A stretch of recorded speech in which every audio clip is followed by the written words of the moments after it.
모세의 계승자 여호수아라는 제목의 말씀 전하겠습니다.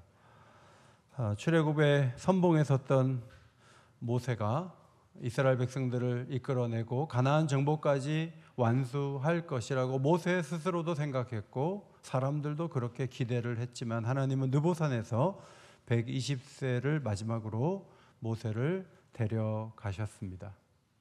여호수아가 이제 새로운 역사의 큰 리더가 되어 앞에 서게 되었습니다. 하나님께서 여호수아가 일할 때, 모세를 섬길 때 늘 옆에서 여호수아에게 2마디 하시고 모세에게 5마디 하신 것이 아니고 주로 모세를 통해서 일하셨고 거의 여호수아에게 하신 말씀은 거의 한 번 정도 있지 않았나 싶은데 그 말씀이 신명기 31장에 나옵니다. 모세가 고별 설교를 했을 그때 하나님이 여호수아에게 하신 말씀입니다. 여호와께서 또 눈의 아들 여호수아에게 명령하여 이르시되 너는 이스라엘 자손들을 인도하여 내가 그들에게 맹세한 땅으로 들어가게 하리니 강하고 담대하라. 내가 너와 함께 하리라. 이렇게 여호수아에게 유일하게 말씀하신 말씀이 신명기 31장에 기록되어 있습니다. 여호수아가 수종자로 있을 때, 그 밑에 있을 때는 자주 하나님을 대면하고 말씀을 듣고 전달하는 역할은 거의 하지 않았다는 말씀입니다. 이제는 여호수아가 역사를 주도하는 선봉에 서게 되었습니다. 모세는 여호수아에게 롤 모델이었죠. 그리고 살아있는 전설이었습니다. 리더십의 전형인 모세를 따라가면 잘 할 수 있다, 그렇게 생각을 했겠죠. 여호수아서를 열면서 가장 많이 언급되는 것은 모세. 1절부터 6절까지 모세가 5번 등장을 하죠. 여기에 담겨있는 모세를 언급하신 이 말씀의 의미들을 좀 밝히면서 함께 은혜 받기를 원합니다. 먼저 1절에 여호와의 종 모세가 죽은 후에 여호와께서 하신 말씀입니다. 누구에게 했습니까? 모세의 수종자 눈의 아들 여호수아에게 말씀하신 것이라고 기록되어 있습니다. 수종자는 그림자처럼 바짝 붙어서 돕는 사람이에요. 허드렛 일을 하는 사람이 아니에요. 시내산 중도까지 같이 올라가기도 했어요. 여호수아의 지위는 아주 분명했습니다. 모세가 2 손을 들어 기도할 때 아론과 훌처럼 옆에 기도의 자리에 있지는 않았지만 현장에 가서 야전 사령관처럼 싸워서 아말렉과 이긴 사람도 여호수아였습니다. 수십 년 동안 모세 곁에서 하나님을 어떻게 섬기는지, 백성들을 어떻게 이끌어가는지 후계자 수업을 잘 했던 것을 보게 됩니다. 이제 모세가 죽은 후에 여호수아가 탑 리더가 되었고 이제는 그에게 직접 말씀하시는 새 시대가 열리게 되었습니다. 모세는 가나안 입성 불가 판정을 받았습니다. 출애굽의 가장 큰 공헌을 했던 사람이 가나안 땅을 밟지 못한다는 것은 모세로서는 도저히 받아들이기가 어려웠어요. 그래서 기회가 됐을 때 하나님, 제가 들어가야 되지 않을까요? 하나님께서 다시는 말하지 마라, 거절하셨어요. 그렇게 했던 이유는 가데스 바네아에서 반석에서 물이 터지는 과정에서 명령하면 되는데 2번 친 것 때문에 그렇게 된 것이지만 모세가 가나안에 들어가지 못했던 모든 이유를 그 한 사건이 설명해 주지는 못한다고 봅니다. 여호수아의 리더십을 세워갈 때 옆에 모세가 살아 있었다면 여호수아가 얼마나 불편했을까? 그리고 그것도 생각할 수 있죠. 사무엘이 아주 어릴 때 사역을 시작하지도 않았는데 사무엘아 음성이 들렸어요. 사무엘이 엘리 제사장이 부른 줄 알고 뛰어갔더니 안 불렀다는 거예요. 또 그런 일이 있자 엘리 제사장은 하나님이 너를 부르시는 것 같다, 제가 여기 있습니다, 말씀하소서, 이렇게 얘기해라. 그랬더니 하나님이 정말 나타나서 사무엘에게 말씀하신 내용은 엘리 집안이 망한다는 얘기였어요. 엘리는 하나님을 경험했지만 직접 하나님의 음성을 듣지 못했고 사무엘을 통해서 자기 집안이 망한다는 얘기를 들었을 때 엘리가 갖게 되는 그 마음의 상실감이 얼마나 컸을까, 그런 생각이 들어요. 누가 봐도 먼저 하나님의 역사를 주도할 만한 능력과 경험이 있는 사람은 이선에 서고 오히려 새로운 사람이 앞에 서서 이끌어갈 때 그것을 바라보는 한 세대는 굉장히 마음이 힘들 수 있다는 것을 염두에 둘 때 모세가 그 즈음에서 삶을 마감한 것도 하나님의 깊은 배려와 사랑이 아닌가, 그런 생각을 할 수가 있습니다. 모세가 죽은 후에 여호수아가 앞서게 되었고 하나님의 지시를 받게 되었습니다. 하나님 입장에서는 이런 준비된 지도자가 하나님의 말을 알아듣고 하나님 원하는 방향으로 공동체를 끌어갈 수 있다는 것은 하나님 편에서도 참으로 기쁜 일이었을 것입니다. 만약에 여호수아 같은 일꾼이 준비되어 있지 않았다면, 급하게 찾아낸다면 사사시대의 리더들처럼 잠깐 움직이다가 또 범죄하는 일을 반복했겠지만, 여호수아는 잘 준비되었고 끝까지 자기의 일을 완수한 것을 보게 됩니다. 오늘 여호수아서를 시작하면서 모세가 죽은 후 수종자 여호수아에게 하신 말씀을 보면서 우리는 두 가지 질문을 던지게 됩니다. 첫째로, 하나님은 우리 집에서 누구와 대면하여 내게 하시던 말씀을 이어가실까? 기적적으로 귓가에 들리는 말씀은 없었다 할지라도 하나님은 나를 통해서 자녀들을 양육하셨고 지금까지 하나님의 역사에 큰일을 이루도록 나를 이끌어 오셨다면, 하나님이 내 자녀에게, 내 손주에게 계속 이 은총의 빛을 비춰주실까? 그것을 염두에 두고 이 말씀을 볼 필요가 있어요. 두 번째로는, 우리에게 맡겨진 사역이 교회와 가정에서 잘 계승될 수 있는가 하는 거예요. 어제도 영아부와 유치부 성경학교가 시작돼서 제가 예배에 참관하고 축도하고 나왔는데, 제가 너무 놀란 것은 두 돌이 됐을까 안 됐을까. 정영옥 권사님 손자로 알고 있는데 그 아이가 전도사님을 쳐다보는데 한 번도 눈을 떼지 않아요. 두 돌이 안 됐는데. 저는 깜짝 놀랐어요. 여러분 한 번도 눈 안 떼고 저를 한번 쳐다보세요. 얼마나 어려운가. 서로 힘든 거예요, 그죠? 그런데 계속 이렇게 보는 거, 말씀 끝날 때까지. 야, 2살이 됐나 안 됐나 한데 얘가 말씀을 저렇게 잘 듣네? 유치부로 올라갔더니 전도사님이 무슨 질문을 하면 애들이, 아는 애들이 있어갖고 내용을 다 기억하고 있어서 대답을 척척 하는 거예요. 교사들도 대답하기 어려운 얘기를 유치부 아이들이 척척 대답하니까 선생님들 입에서 감탄이 막 나오는 거예요. 여러분, 이 아이들이 잘 자라서 청년이 되고 교회, 우리의 예배와 기도를 잘 이어갈 때 우리 교회가 더 아름답게 쓰임받을 줄 믿습니다. 두 번째로 2절에 내 종 모세가 죽었으니 라는 말씀이 나오죠. 그러니까 이제 여호수아, 네가 죽은 모세 대신에 그 자리에서 내가 하는 말을 이행해야 돼, 이 말씀을 하시는 거예요. 여러분, 앞선 사역자 모세는 누굽니까?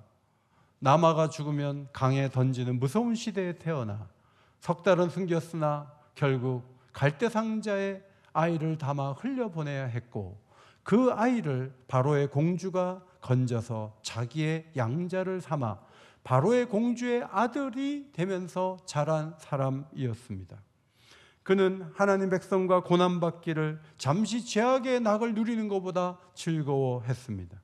바로의 노함을 무서워하지 않았고 보이지 않는 하나님을 보는 것 같이 의지하며 잘 참았습니다. 모세의 사역은 출애굽부터 시작해서 시내산에서 율법을 받고 광야 40년 백성들을 요단 동편까지 이끌어내는 그 사역까지 그는 정말 잘 감당했습니다. 권력자 바로는 만만하지 않았어요. 10가지 재앙을 쏟아붓자 가라고 했지만 홍해 앞에 갇히자 다시 군사를 보냈던 집요한 사람이었어요. 홍해가 갈라질 때 그 군사들이 죽는 모습을 보고 바다를 건넌 후에 모세와 백성들은 하나님을 찬양하는 노래를 불렀어요. 결핍으로, 고통으로, 또 예상치 못한 일로 어려울 때는 원망이 어김없이 터져 나왔어요.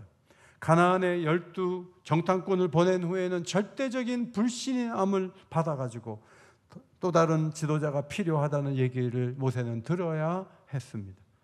이제는 진로를 바꾸자, 가나안으로 갈 것이 아니라 애굽으로 가자는 얘기가 대부분의 사람들이 원하던 얘기였어요. 그럼에도 불구하고 모세는 40년 동안 사표 내지 않았어요.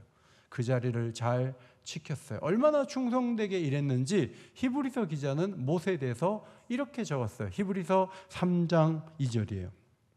그는 자기를 세우신 이에게 신실하기를, 예수님은 자기를 세우신 하나님 앞에 신실하기를 모세가 하나님의 온 집에서 한 것과 같이 하셨다 그랬어요. 예수님의 신실하심을 사람들, 일꾼들 중에 최고의 사람과 견주어 본다면 모세처럼 예수님이 충성하셨다는 거예요. 신실하셨다는 거예요. 그 정도로 모세는 탁월한 사람이었어요. 여러분, 하나님께서 내 종 모세가 죽었으니 이제 너는 이 백성과 더불어 일어나 내가 주는 그 땅으로 가라. 모세 대신에 너야 라고 말씀하실 때 여호수아가 느낀 중압감은 말도 할 수 없는 것이었습니다. 여러분, 여호수아는 모세보다 체급이 떨어져요. 여러 가지로 그래요. 사람 됨됨이, 리더십 모든 부분에서 모세가 더 탁월해요. 숙소 가운데 별 5개짜리가 있고 2개짜리가 있어요. 5개짜리하고 2개짜리는 여러 면에서 달라요. 침구도 다르고 아침 조식도 다르고 다 달라요. 모세가 별 5개면 여호수아는 별 2개 내지 3개밖에 안 돼요. 제가 보기엔 그래요. 그 대표적인 근거는 여호수아서 7장과 9장에서 찾아볼 수 있어요. 여호수아서 7장을 보면 아이성 전투에서 참패했단 말입니다. 여러분, 여리고성을 함락한 것은 하나님의 축복이었지만 아이성 전투를 이렇게 패배로 끝난 것은 철저하게 여호수아의 잘못이에요. 작다 그래서 우습게 봤어요. 충분히 기도하지 않았어요. 공동체 안에 문제가 있음에도 불구하고 아간 같은 사람이 막 움직이고 있는데 해결하지도 못하고 그냥 공격 앞으로 했다가 36명쯤 죽었어요. 여러분, 아이성한테 전투에 참패한 것은 대한민국 축구팀이 남아공에 진 것보다 훨씬 더 큰 일이에요. 여러분, 남아공에게 1대0으로 지니까 그 다음 벌어지는 일들을 보셨죠? 독일에서도 이렇게 지고 돌아오니까 검찰청 150명이 독일 축구협회 뒤진대요. 결과에 대해서 따지자면 여호수아가 그 자리에 있을 만한 사람이 못 된다는 말이에요. 하나님이 함께 하시고 역사하시는데 어떤 이런 실패를 가지고 전사자가 30명 이상 나온 이런 실패 전략을 짠 여호수아는 사퇴해야 돼요.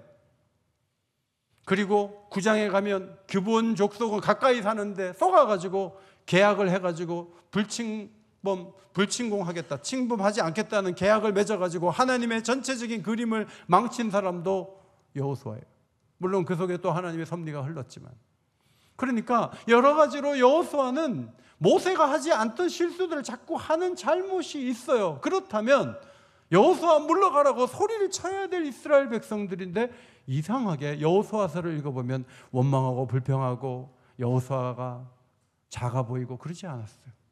여호수아의 말씀대로 하지 않으면 죽음을 면치 못한다고, 여호수아가 한 얘기대로 해야 된다고 똘똘 뭉쳐갖고 여호수아를 귀하게 여기고 끝까지 여호수아가 원하는 대로 가야 되겠다고 하나 되는 것을 보게 돼요. 그래서 저는 이게 참 이상하더라고요.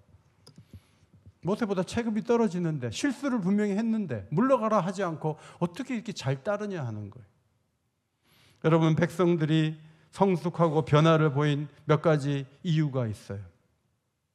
첫 번째로는 원망이 많았던 사람들은 노예 출신들이에요. 어디 출신이냐 하는 것도 중요한 거예요. 과거에 막 노예로 살고 매 맞고 막 그런 사람들이에요. 그러니까 은혜를 부어줘도 은혜를 몰라요. 그런데 여호수아가 이끄는 사람들은 다 어릴 때부터 불기둥과 구름기둥을 보고 자란 사람들이에요. 우리로 말하면 어릴 때부터 주일학교를 다니고 여름 성경학교 한 사람들이에요. 그러니까 옛날같이 거세게 하지 않아요. 이들은 어느 정도 인정하고 기도해주고 기다리고 이런 훈련이 되어 있었던 거죠. 두 번째로 가나안 정복이라는 전쟁의 비전과 목표가 분명했기 때문에 여호수아를 함부로 했다가는 전쟁에 질 텐데, 지금도 전쟁을 해야 되는데 어떻게 여호수아를 흔들어요? 여호수아하고 전쟁할 수 없다, 가나안하고 전쟁해야 된다, 이것이 분명했어요. 세 번째로는 요단강을 마른 땅과 같이 건넌 사건이 여호수아의 리더십을 세우는데 아주 결정적이었어요. 여호수아 4장 14절을 앞에 보시고 읽겠습니다. 시작. 그날에 여호와께서 모든 이스라엘의 목전에서 여호수아를 크게 하시며 그가 생존한 날 동안에 백성이 그를 두려워하기를 모세를 두려워하던 것 같이 하였더라. 기적이 일어났어요. 요단강을 건너니까 너무너무 큰 분. 우리 은퇴하신 권사님 중에 김영철 목사님 너무 큰 종으로 귀하게 막 여기시는 분이에요. 제가 권사님께 여쭤봤어요. 무슨 일이 있었습니까? 계단에서 이렇게 목사님 저 이게 아픈데 기도 좀 해주세요. 권사님 내가 기도할게. 그리고 돌아가시고 위로 올라가시고 권사님 내려오시는데 내려오다가 병이 났대요. 그 다음부터 김영철 목사님은 하나님의 종이에요. 여호수아에게 요단강을 건넌 이 사건은 백성들에게 하나님의 종이라는 확실한 각인이 세워지는 사건이었어요. 네 번째로 여호수아는 늘 곁에서 함께하며 소통했지만 모세는 40일씩 자리를 비웠어요. 모세는 자꾸 없어져요. 시내산에 올라가서 안 내려와요. 그러니까 신비로운 지도자이긴 하지만 백성들을 설득하고 옆에서 얘기해주는 힘이 여호수아보다는 못했기 때문에 더 원망이 많지 않았나. 그러나 여호수아는 소통하며 사랑하며 그 어려운 고비들을 이겨내고 가나안 정복을 승리로 이끌어냈던 것을 보게 됩니다. 세 번째, 내가 모세에게 말한 바와 같이 민수기 34장을 말하는 거예요. 내가 그때도 땅을 준다고 얘기했는데 너한테 조금 더 넓은 땅에 대해서 얘기할게. 그 내용이 소개되고 있어요. 지도를 보시면 왼쪽 그림은 여호수아에게 하신 말씀이에요. 서쪽으로는 지중해, 대해를 얘기하죠. 밑에는 네게브 사막, 그 다음 저 위쪽으로 레바논 산지, 그리고 동쪽은 유프라테스 강이 이렇게 있어요. 엄청나요. 저 갈대아 우르부터 해서 유프라테스 강이 굉장히 긴데 터키 남부까지 이렇게 연결되어 있어요. 이 넓은 땅을 주신다는 거예요. 그런데 여러분 민수기 34장 오른쪽 그림을 보시면 전라남북도 정도 되는 땅을 주신다 그랬어요. 작은 땅을 주셔요. 아니 갑자기 여호수아에게 더 큰 땅을 주신다고 했는가? 모세에게 주시는 말씀은 12지파가 당장에 나누어서 차지할 땅을 말하고 여호수아에게 주시겠다고 하신 말씀은 이스라엘 백성들이 앞으로 비전을 가지고 개척하고 얻을 수 있는 넓은 땅을 말씀해 주신 거예요.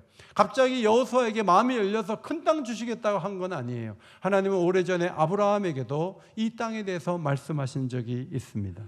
창세기 15장 18절을 읽겠습니다. 시작. 내가 이 땅을 애굽 강에서부터 그 큰 강 유브라데까지 내 자손에게 주노니 그랬어요. 이 땅을 애굽 강에서부터 큰 강 유브라데 강까지 내 자손에게 주신다고 했다가 여호수아에게 주신다고 했는데 그 땅을 그렇게 넓게 여호수아 시대에 차지하지는 못했어요. 모세에게 주신다고 한 만큼만 차지했어요. 그런데 우리는 역사서에서 이 땅까지 영향을 미쳤다는 기록들을 발견하게 돼요. 역대상 18장 3절이에요. 소바왕 하다데셀이 유브라데 강가에서 자기 세력을 펴고자 하며 다윗이 그를 쳐서 하마까지 이르렀다. 여러분 소바왕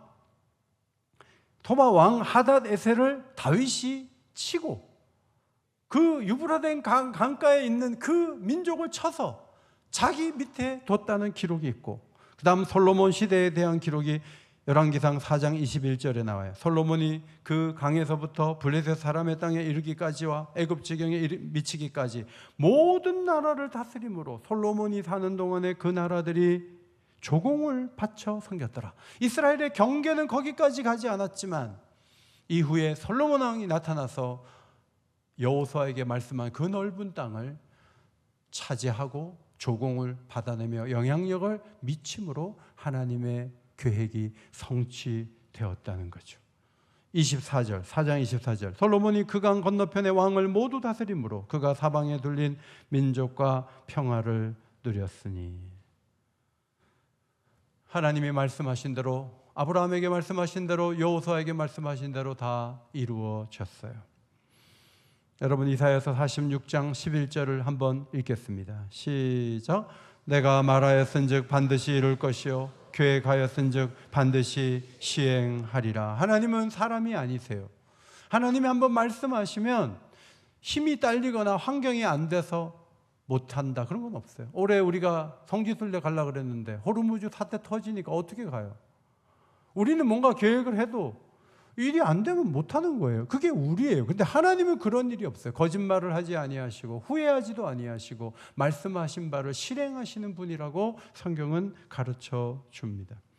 여호수아 21장에 보면 레위 사람에게 하나님이 모세에게 말씀하신 48개의 성읍을 주셨을 때 원수들이 감히 대항하지 못했다고 기록하면서 21장 마지막 절 45절에 이렇게 기록되어 있어요. 여호와께서 이스라엘 족속에게 말씀하신 선한 말씀이 하나도 남음이 없이 다 응하였더라 그랬어요. 여러분, 땅을 주신다고 했으면 그 땅을 주실 줄 믿습니다. 근데 말씀은 준다고만 있는 게 아니에요. 뺏는다. 그 땅에서 너희들은 땅을 잃어버릴 수도 있다라고 또 말씀하셨어요. 그것도 중요한 거예요. 신명기 28장에 보니까 내 하나님 여호와께서 내게 주시는 땅의 모든 성읍에서 너를 애워싸리니 네가 적군에게 애워싸이고 맹렬한 공격을 받아 곤란을 당해서 배고파가지고 어려운 일 당할 것을 쭉 적어놨어요. 여러분, 이것은 엄포가 아니고 실제로 이루어지는 일이 된 거예요. 이사야와 예레미야 선지자에게 유다가 망하고 예루살렘이 불타게 될 것이라고 말씀하셨는데 때가 참에 그들이 수치를 당한 것이 역사의 현장이었던 것입니다. 하나님이 하신 말씀은 순종하면 복이 오고 예배를 거부하고 등을 돌리면 그 다음은 어려움이 올 수밖에 없다. 이 말씀은 그대로 응한다. 이것을 꼭 기억해야 돼요. 예수님께서는 세상을 자꾸 떠난다는 얘기하니까 제자들이 불안해해요. 예수님이 그런데 이런 말씀을 하신 적이 있어요. 요한복음 14장 12절 나를 믿는 자는 내가 하는 일을 그도 할 것이요 또한 그보다 어떤 일을 해요? 큰 일도 한다. 예수님보다 더 큰 일을 한다는 거예요. 그런데 정말 제자들이 일어나서 교회를 세우고 베드로가 전도하고 복음을 전하는데 3,000명이 한 번에 세례를 받는 놀라운 역사가 일어난 것을 보게 돼요. 사도 바울의 그 놀라운 선교 현장의 이야기들은 예수님이 쓰신 것보다 훨씬 더 지역도 넓고 더 놀라운 일들을 이룬 것을 우리는 발견하게 되죠. 복음이 전파되면 사람들은 저항하고 핍박하려고 하죠. 그러나 밖에 속에서도 복음은 계속 전파돼 그리고 모든 민족에게 전달될 거야. 그 다음에 내가 재림할 거야. 예수님이 말씀하신 기록이 마태복음 24장 14절이에요. 앞에 보시고 읽겠습니다. 시작. 이 천국 복음이 모든 민족에게 증언되기 위하여 온 세상에 전파되리니 그제야 끝이 오리라. 우리가 돕는 선교사님 한 분을 저희가 만났는데 인도네시아에 계신 분인데 어제 교회에 오셨어요. 갑자기 오셨어요. 기도 제목이 그거예요. 최근에 무슬림인데 4명이 세례받았다는 거예요. 동네 사람들이 안다는 거예요. 가게를 하는데 무슬림들이 안 팔아준다는 거예요. 그 마을에서 버틸 수 있도록 기도해달라고. 여러분, 그렇게 따돌리고 힘든 가운데 왜 세례 주고 왜 그래요? 그렇게 할 이유가 뭐가 있어요? 모든 종족이 복음을 들어야 그제야 예수님이 온다는 것을 신뢰하기 때문에 그 일에 목숨을 건 선교사와 교인들이 많이 있는 거죠. 일루미네이션스라는 연합단체가 있어요. 이것은 4개의 선교단체 연합체예요. 위클리프 성경번역선교회, 세계성서공예연합회, 시드 컴퍼니, 파이오니어스, 이 4개의 연합체가 일루미네이션스예요. 일루미네이션, 조명한단 말이죠. 하나님 말씀의 빛을 조명해서 모든 민족이 자기 언어로 된 말씀을 가질 권리가 있잖아요. 그들이 그렇게 모든 사람들이 하나님 말씀을 번역해서 가졌을 때 그때 예수님이 온다는 것을 목숨을 걸고 이루기 위해서 움직이는 수천의 선교사들이 있는 거예요. 이들은 2033년까지 지구상의 모든 언어로 성경을 번역하겠다는 비전 2033과 같은 프로젝트를 진행하고 있는 거예요. 여러분, 여호수아가 모세에게 말씀하신 바를 이루기 위해서 평생을 헌신하고 자기에게 말씀하신 바를 신뢰하면서 움직이면서 하나님의 뜻을 이룬 것을 우리는 주목합니다.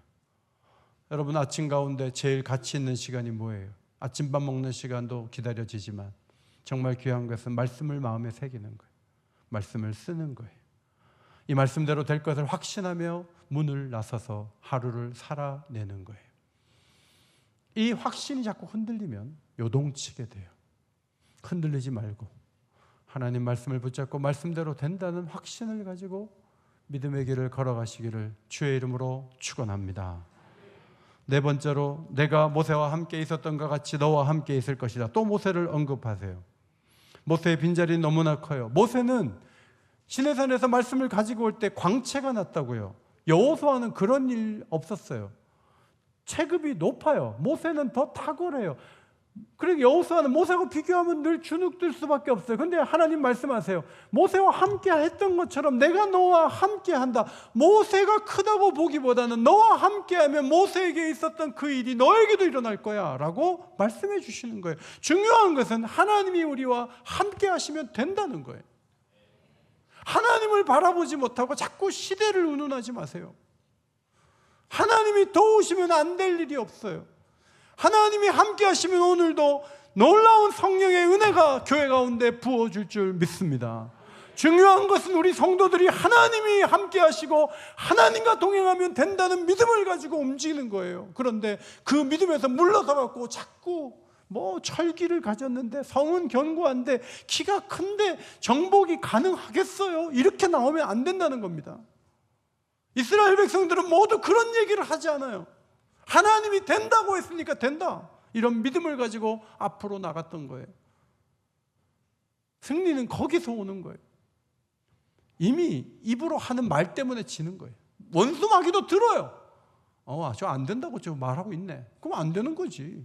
안 되는 근거들을 막 제시해갖고 안 되게 만들어버려요. 그게 마귀가 하는 일이에요. 성령은 그러지 않아요. 성령은 생명과 평안을 주시고 하나님이 원하는 일들이 하나님 뜻이라면 반드시 성취된다는 것을 확신을 가지고 움직이도록 우리를 하루하루 이끌어 주셔요. 이 성령의 은혜 가운데 붙들림 받기를 주의 이름으로 축원합니다. 내가 너를 떠나지 아니하며 버리지 않는다 그랬어요. 오늘도 제가 시편 아침에 맥체인 성경 읽기 136편 아침에 읽었어요. 설교 준비하고 아침에 쭉 보는데 버리지 말라고, 하나님 버리지 말라고 그런 표현이 있어요. 여러분, 하나님이 버리면 우리는 너무 초라하게 되는 거예요. 하나님은 버리지 않는다고 약속하시고 예수님께서 세상 끝날까지 너희와 항상 함께 있으리라고 약속해 주셨어요. 교회는 그 말씀을 의지해서 앞으로 나가는 거예요. 많은 걸 쌓아놓고 하겠다는 게 아니에요. 하나님이 함께 하시면 뭐가 안 돼? 가능하지? 이런 믿음을 가지고 우리는 설 수 있는 거죠. 어떤 경우에도 하나님 우리를 버리거나 포기하지 않습니다. 모세가 없어도 하나님은 이 말씀을 붙잡고 요단강을 건너게 하셨고 가나안을 정복하고 땅을 분배하도록 역사해 주셨습니다. 인도 아삼 지역에 파송된 에드워드 윈트 클라크라는 선교사가 있어요. 나가라는 부족이 사는 동네로 가서 사역을 하는데 이 나가족은 사람들의 목을 잘 베요. 그래서 이들의 별명은 헤드헌터예요. 목을 치는 거예요. 그런데 선교사가 가니까 막 외부인이 오니까 경계하고 밀어내고 마을 밖으로 나가게 하고 진창이 많은 거기서 살라 그러고 막 밀어내버렸어요.